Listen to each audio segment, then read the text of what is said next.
Mana shu yillarda tug'ilgan tengdoshlarim bugun yoshlikdagi kasalliklarni eslaymiz. Xullas bir jiyanim mazasi bo'lmay qoldi. Xususiy klinikaga yotqizgan ekanlar. Ko'rishga bordik. Borsam endi to'y bo'libdi bo'ylaman. O'chrat, qishlar hammasi o'shira. Kirsam ichkariga fruktoviy asarti, misnoy asarti, первый, второй ovqatlar, alohida medsestralar. U kishi yotibdilar mana. Odam ko'pligiga men aytdim, jiyan og'irroq bir rak-pak bo'libdimi deyman. Doktorga jiyanim ahvoli og'irmi desam, "Yo, shamollabdilar" deydi. Nima dedim?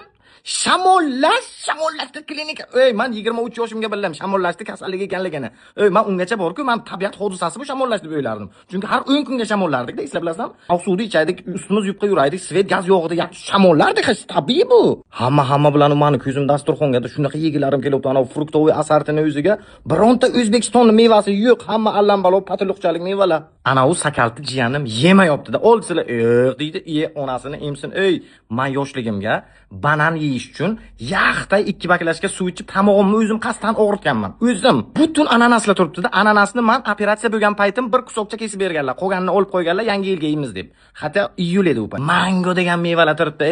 Mangoni men yoshligimga o'tgan yil televizorga ko'rdim. Tamom. Siz ham men ham больница, poliklinika, ambulatoriyaga ham chiqmaganda biz 43 gradus isitma qilib yotibman, ho'lim yo'q, tepki degan kasal bo'lgan ekanman, onasi ham. U bepushtlik ekan oxirida.